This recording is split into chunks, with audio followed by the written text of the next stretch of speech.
Well, it's semi-formal review time again, guys. This is the GeForce GTX 680 from Galaxy. This is the new flagship single GPU graphics card from NVIDIA by our friends at Galaxy. This is a 2 gigabyte frame buffer, over 1 gigahertz core clock, and over 6 gigahertz memory clock graphics card. It has two 6-pin power connectors.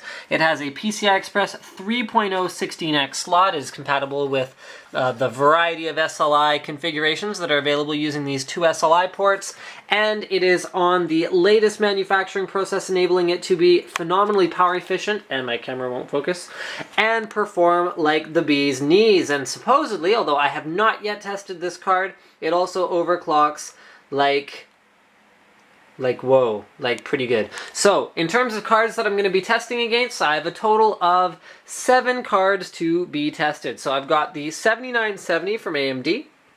This is a stock bone reference card to be compared against the reference GTX 680. I have a Sapphire HD 7950, so this is an aftermarket card. You're going to see this one's strengths when we get to things like the acoustics and temperature testing. That's going to be a separate video though. This is the performance video. We've got the GTX 590. This is a last generation dual GPU card to compare against the current generation single GPU card. 6990, so this is a last generation dual GPU card from AMD.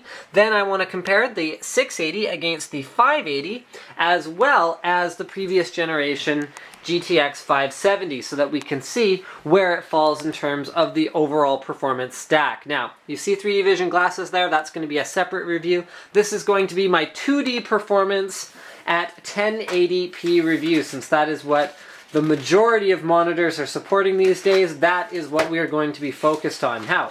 Now, I did change a couple things. So instead of using my normal benchmarking settings for the games that I ran, I did alter things a little bit. So for Battlefield 3, I'm using the Ultra preset. For Crysis 2, I'm using Ultra plus high-res textures. Witcher 2 is Ultra plus the VSync is off. Dirt 3 is 4 times anti-aliasing with high and Ultra where available. Batman Arkham City is going to be using 4 times multi-sample anti-aliasing. This is important, which kind of anti-aliasing I'm using, because this new card supports a couple of modes of anti-aliasing that have some distinct advantage: TXAA and FXAA, but we are not going to be using those for the purposes of this review. This will be apples to apples. PhysX off, okay? And Skyrim will be at Ultra with 4 times MSAA, 8 times AF, VSync forced off through the INI file, and the high-res texture pack, the official high-res texture pack. You can see I've actually finished the benchmarks. For all the other cards, this takes forever, guys. It takes absolutely forever. And you can also see a sneak peek of all the different scenarios I'm planning to run. 1080p review, yes, my test bench. So this is my LG8 2011 test bench with a 3630K, 3930K. This is running at stock speed, so I haven't made any changes to that guy right there. 16 gigs of Kingston HyperX memory, and ASUS P9X79 Deluxe motherboard, as well as a Corsair H100. For my boot SSD, I'm using a Mushkin Kronos Deluxe. My Steam drive is running off here, and for my power supply, I'm using an OCZ ZX Series 1250 watt modular power supply. That pretty much covers it for the test bench itself.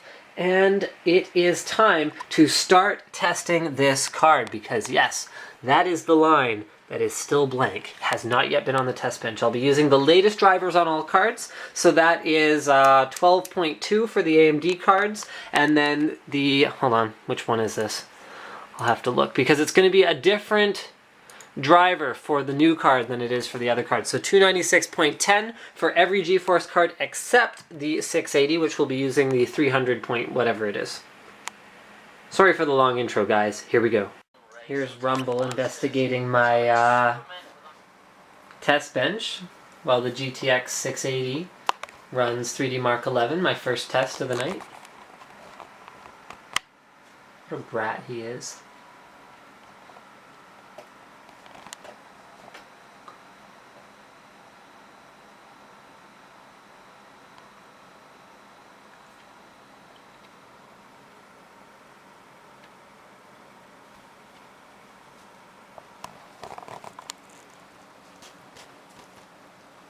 Oh, he's stepping on a 6990. Get off there. Go on. Get.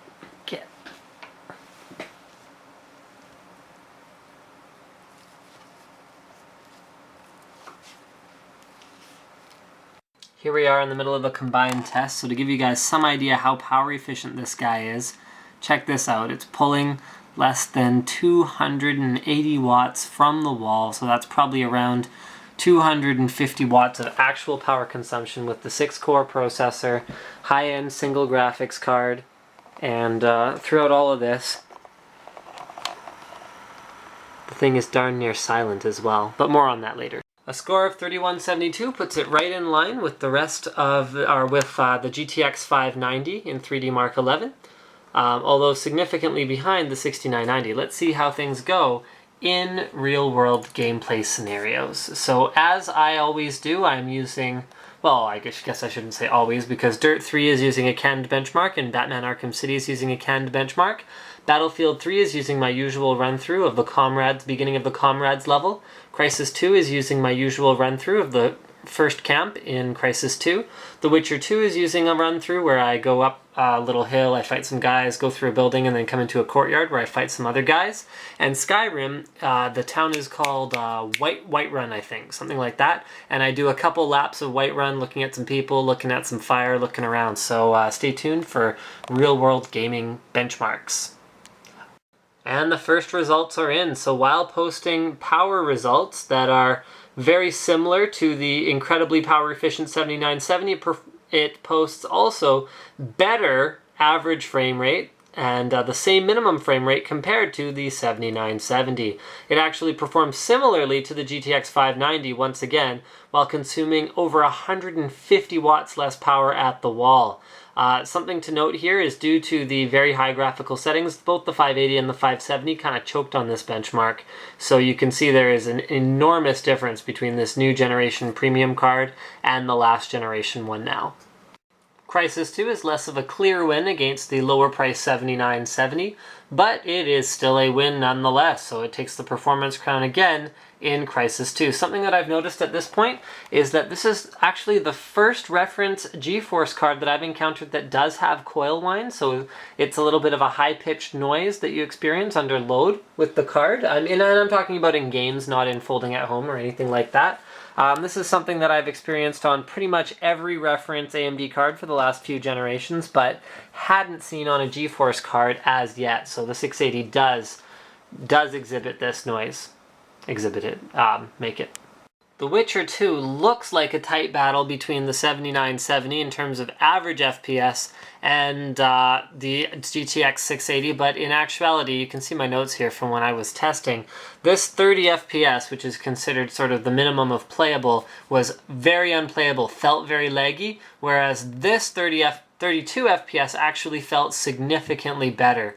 So yeah, that puts the GTX 680, as far as the single card solutions go, definitely at the top. This is another title where the last generation products from NVIDIA, the 580 and the 570, really struggled. Whether that's due to having less video memory. Remember, the new card has 2 gigs versus 1.5 and 1.28 on those older cards, and also has significantly more power, but uses a similar amount of power.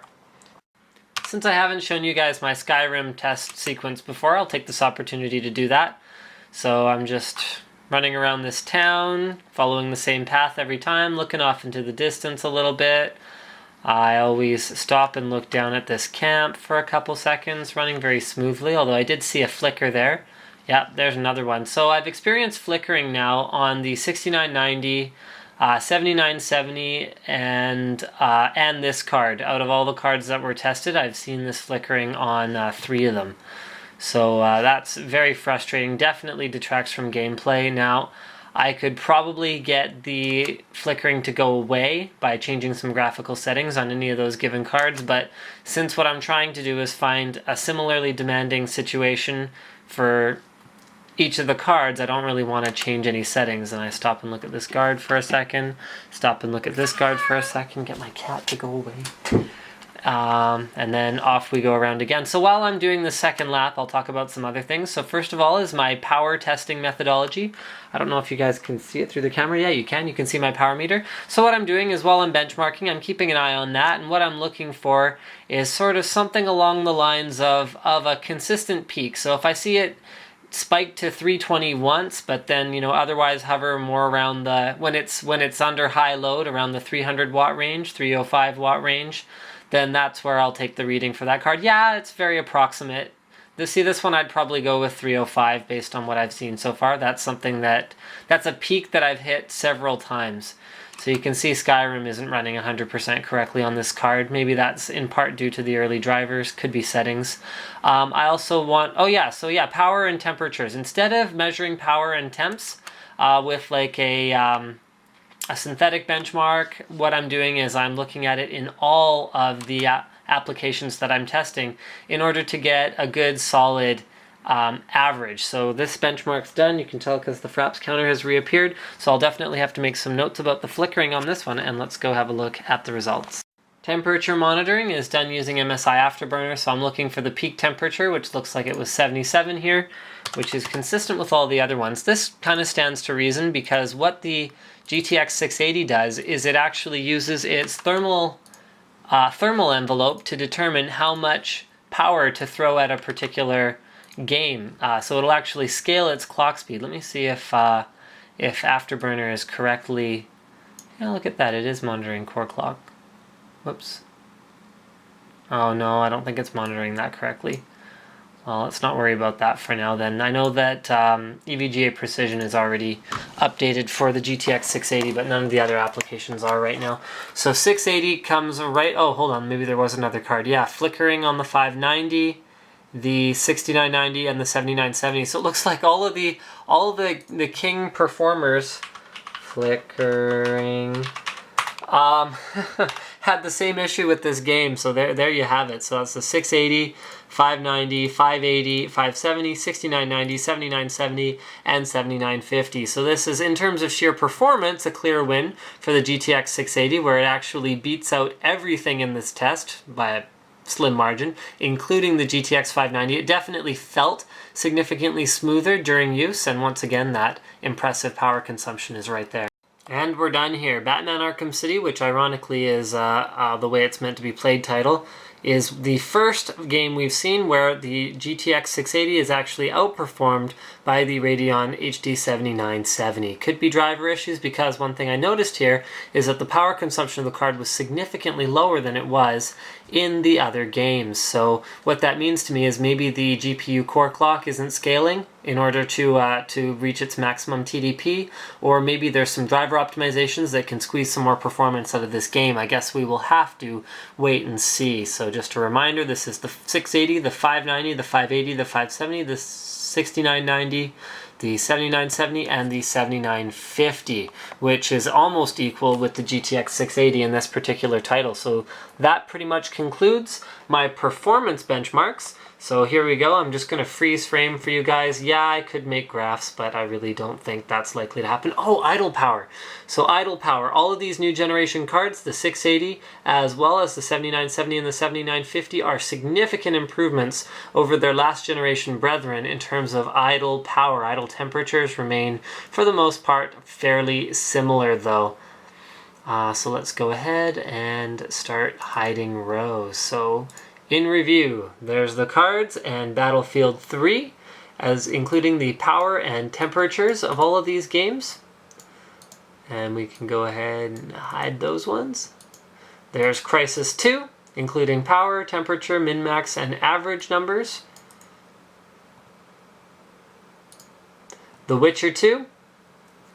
So there's our power temps, min-max, average. Remember guys, this was completely unplayable, whether that's a driver issue or whatever else. This 30 was not playable, unlike the 32 here. Next, we've got Dirt 3.